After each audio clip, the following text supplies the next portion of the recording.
Assalamualaikum. Waalaikumsalam, silahkan masuk. Ini silahkan duduk. Bagaimana posisi duduknya, sudah nyaman? Sudah. Oke, kalau gitu langsung kita mulai aja ya.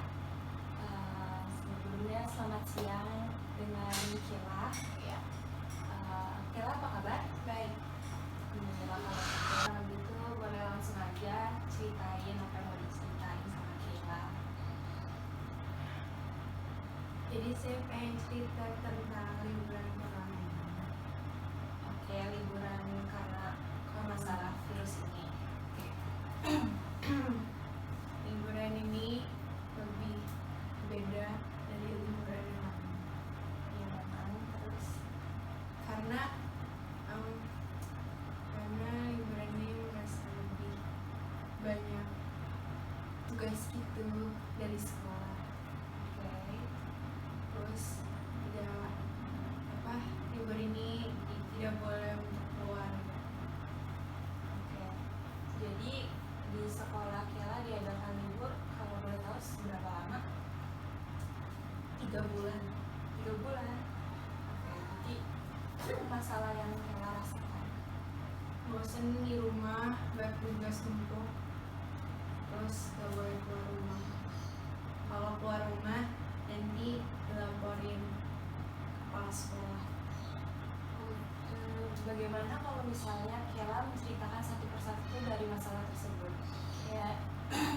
Kayak pertama yang tadi Kela bosan, seperti apa? Rasanya kayak gimana karena libur ini? Bosennya karena liburan ini lama. Terus liburan ini lebih baik bertugas, bukan istirahat. Terus tidak boleh keluar rumah main. Lalu? Jadi kak saya cemas keluar bukan karena virus ini, tapi karena takut ketahuan dari sekolah itu. Oke, jadi pada intinya kamu tuh ingin keluar malah bukannya takut terkena virus, tetapi karena takut ketahuan oleh pihak sekolah karena kesepakatan tidak boleh keluar saat ada virus. Ini kesepakatan libur ini. Kalau misalnya kamu keluar pasti ketahuannya itu seperti apa kalau kamu boleh tahu? Maksudnya dicap atau dikasih sanksi? Nanti pas sudah masuk sekolahnya itu dipanggil sama kepala sekolahnya, nanti dikasih. Jadi menurut kakak jangan menurut kakak dulu deh, menurut kamu sendiri bagaimana enaknya untuk ke depan kamu inginnya seperti apa? Inginnya ya libur ini tuh bukan tugas yang banyak, cuma ya sekolah online lah. Sekolah online kan lebih ada gurunya gitu. Kalau ini cuma tugas tapi nggak jelasin.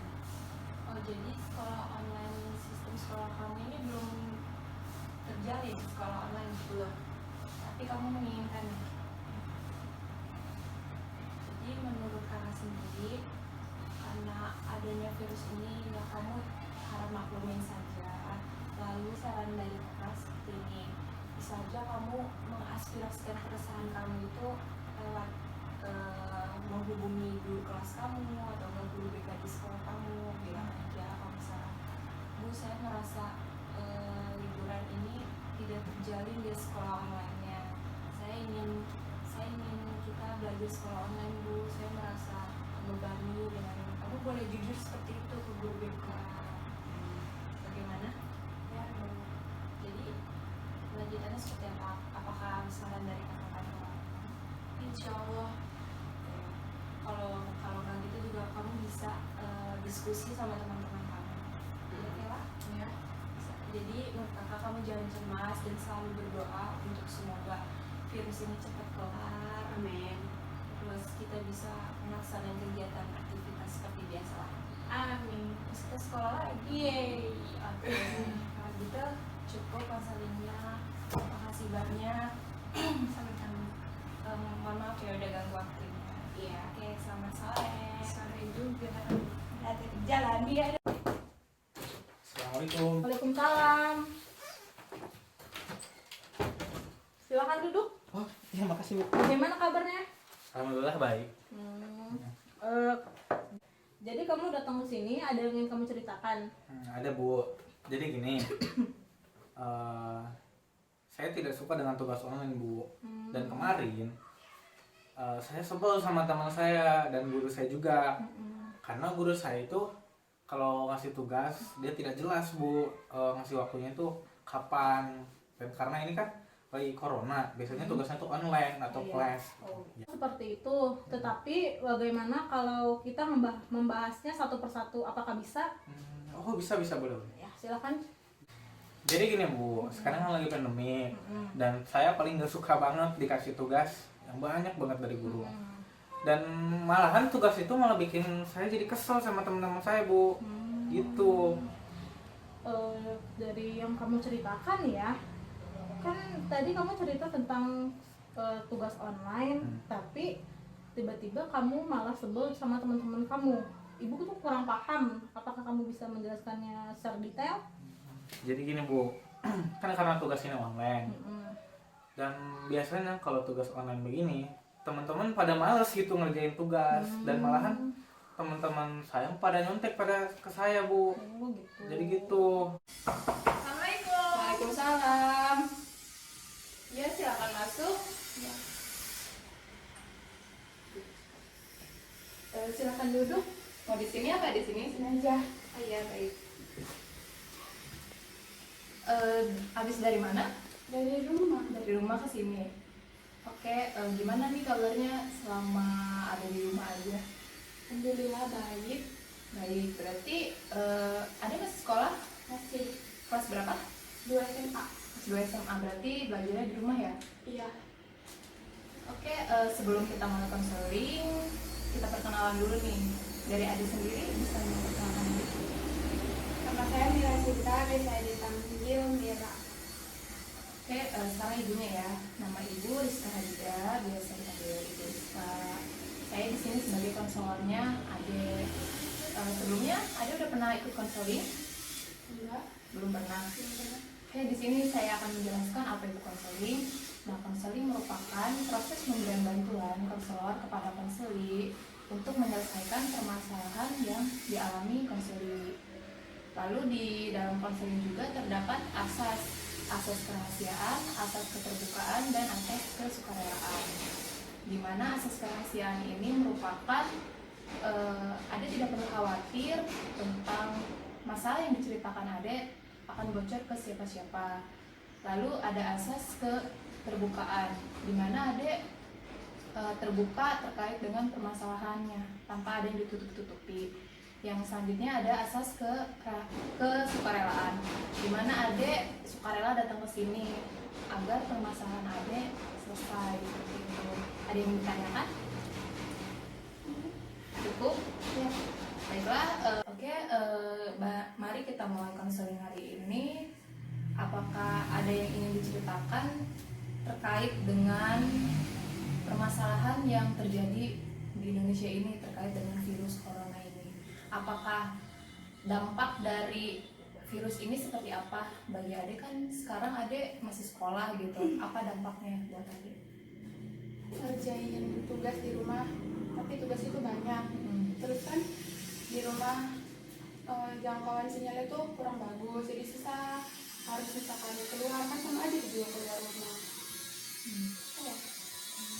Ya, pokoknya kalau mau kemana-mana juga susah. Oh, jadi dampak dari corona ini Ade merasa tugas juga susah gitu ya, terus sinyal juga nggak ada di rumahnya seperti itu. Iya. Lalu apakah ada pencegahan dari Ade sendiri seperti apa? Kalau apa ya, habis keluar dari rumah langsung bersih-bersih gitu, kalau langsung ke tempat tidur. Kalau habis dia pergi jauh, usahain bajunya nggak usah digantung di kamar, langsung dicuci. Udah sih. Oh, jadi Ade sudah mematuhi apa yang dianjurkan oleh pemerintah untuk tetap diam di rumah, terus ketika habis keluar harus cuci tangan seperti itu. Ya. Baiklah, apakah di sini ada yang ditanyakan lagi? Ada yang didiskusikan? Baiklah, apakah di sini ada yang ditanyakan lagi? Ada yang didiskusikan kembali gitu terkait dengan pencegahan corona ini seperti apa? Tidak ada. Sudah cukup. Ya. Kalau menurut ibu ya kita sebaiknya mengikuti anjuran pemerintah untuk tetap di rumah agar kita juga tetap istilahnya tetap membantu tenaga medis di luar sana agar permasalahan corona ini cepat selesai seperti itu. Ya, terima kasih untuk Ade datang ke sini untuk melakukan konseling. Mungkin di lain waktu kita bisa melakukan konseling lagi. Abis ini ada kegiatan lagi? Tidak ada. Oke, kalau begitu terima kasih. Ya. Waalaikumsalam. Apa kabar? Alhamdulillah baik. Gimana keadaan kamu sekarang? Ada yang mau diceritain? Kenapa kok diem aja? Enggak.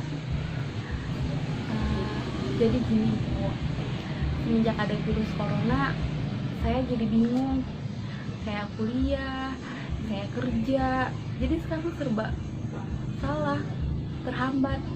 Kayak keluar nggak bisa, kerja aja dihentikan, kuliah aja harus online. Iya, sedikit mengklarifikasi terkait kamu tadi. Jadi akhir-akhir ini kegiatan terhambat karena kan adanya virus ini.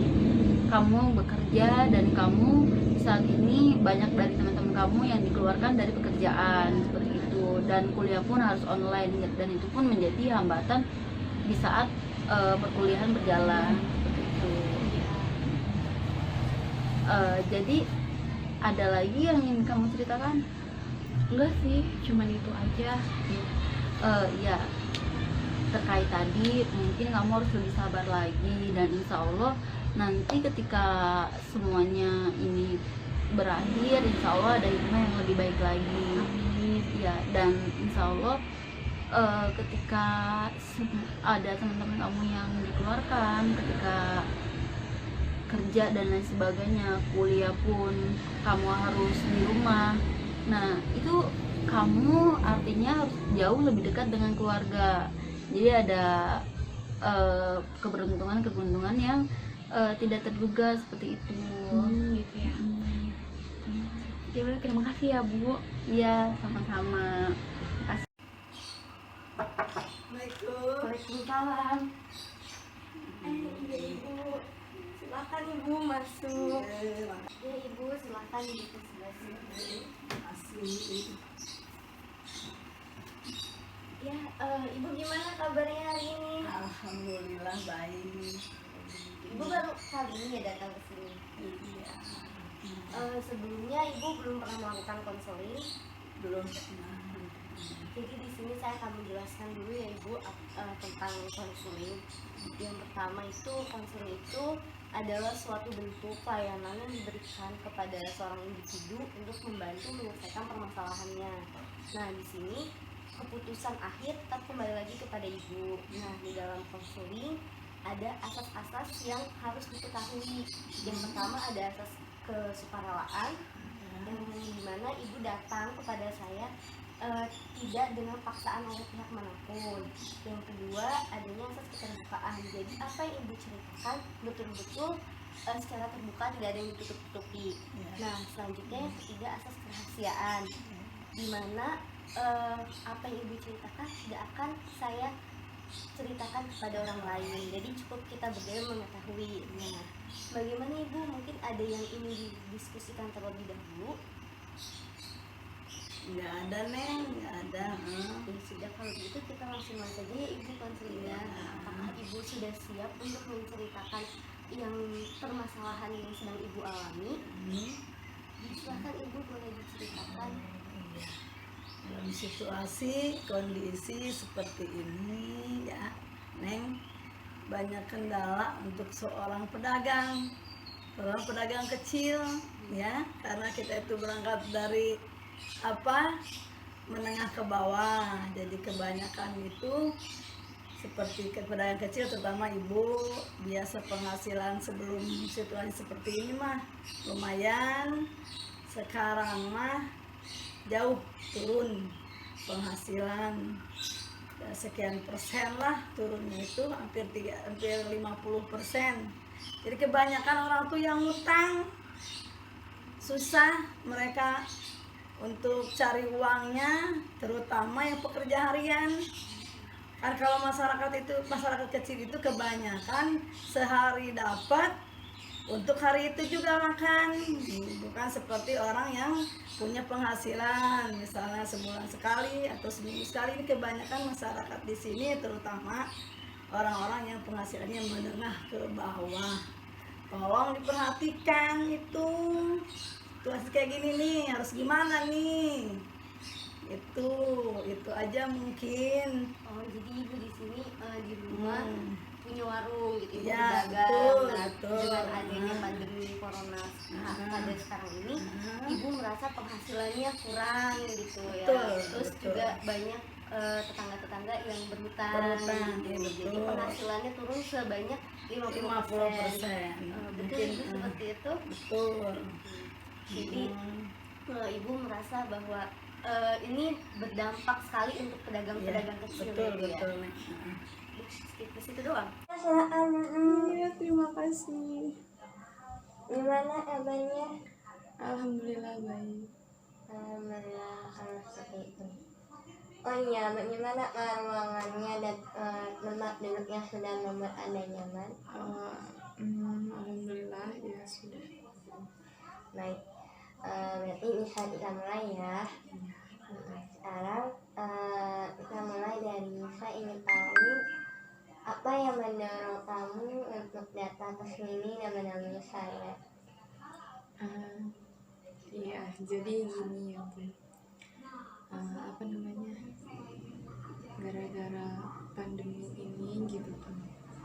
Saya sebagai pelajar kelas akhir kelas 12, saya ngerasa planning saya tentang masa depan saya buyar gitu. Yang namanya saya saya UN, saya target gini, tapi ternyata UN nggak ada, ya jadi buyar lagi. Terus tugas karena kita diliburkan, tugas jadi di rumah semua, bikin di rumah. Ya walaupun kelas 12 mah nggak terlalu banyak gitu ya, tapi karena persiapan untuk ujian kelulusan dari pondok pesantren, karena saya dari pondok pesantren itu membuat saya pusing sendiri gitu. Sedangkan untuk ujian, untuk persiapan SBM segalanya gitu, saya ngerasa mau belajar aja susah gitu di rumah. Karena di rumah itu menurut saya banyak banget godaannya gitu. Jadinya saya bingung mau gimana, ngelakuin apa, padahal masa depan saya ada masa depan saya di depan mata lagi. Nggak, maksudnya saya udah harus melangkah ke depan gitu, tapi saya bingung dengan langkah apa yang harus saya ambil. Baik, berarti masalah kamu itu kamu merasa sedih dengan adanya pandemi ini gitu ya. Jadi kamu merasa apa yang sudah kamu rancang, apa yang sudah kamu rencanakan itu seolah baru itu saja gitu ya. Dan akhirnya kamu merasa bingung harus apa yang dilakukan ke depannya gitu ya.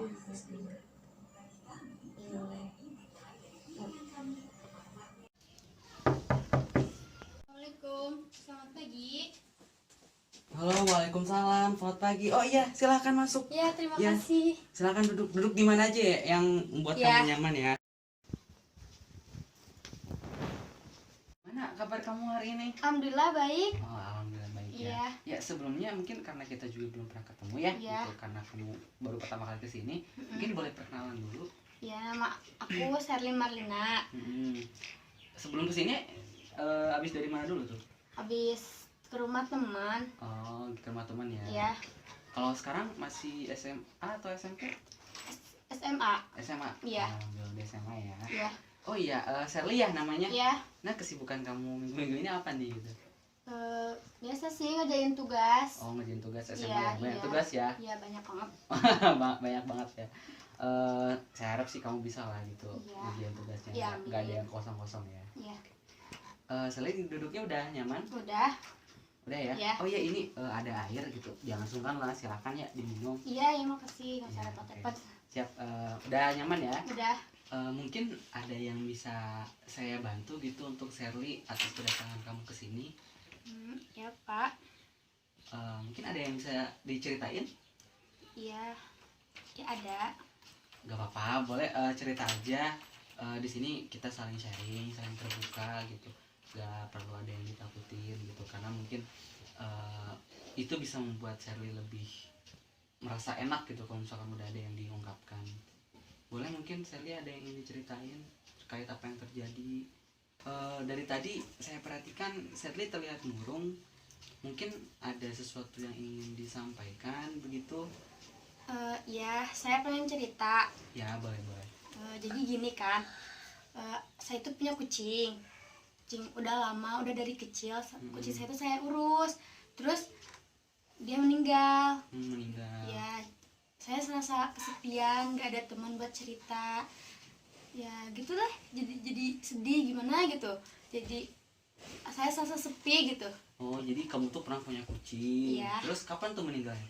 Waktu kemarin. Oh, waktu kemarin banget ya. Iya. Oh, jadi masih baru ya. Jadi Iya. kamu punya kucing yang meninggal. Iya. Jadi sekarang kamu ngerasa kehilangan banget ya, gak ada temen. Kehilangan banget. Kehilangan banget ya. Iya. Nah, Nama kucing saya Kay. Dia tuh sangat pintar sekali. Pokoknya dia tuh the best gitu di hidup aku. Dia tuh serasa gimana gitu. Jadi aku serasa kehilangan kalau dia nggak ada. Oh gitu. Iya. Jadi itu kucing kesayangan kamu banget ya, karena Iya, emang sayang aku diurus banget. dari kecil Dari ya. kecil sampai ya dia udah besar, terus ya udah gitu deh. Oh, jadi kamu ngerasain kesepian ya akibat kucing kesayangan kamu meninggal sekarang, sehingga kamu ngerasa kosong aja gitu ya, gak ada Iya. teman cerita. Oh Iya gitu. gitu. Ya. Kesayangan kamu banget ya, karena Iya, emang sayang aku diurus banget. dari kecil Dari ya. kecil sampai ya dia udah besar, terus ya udah gitu deh. Oh, jadi kamu ngerasain kesepian ya akibat kucing kesayangan kamu meninggal sekarang, sehingga kamu ngerasa kosong aja gitu ya, gak ada Iya. teman cerita. Oh Iya gitu ya. gitu.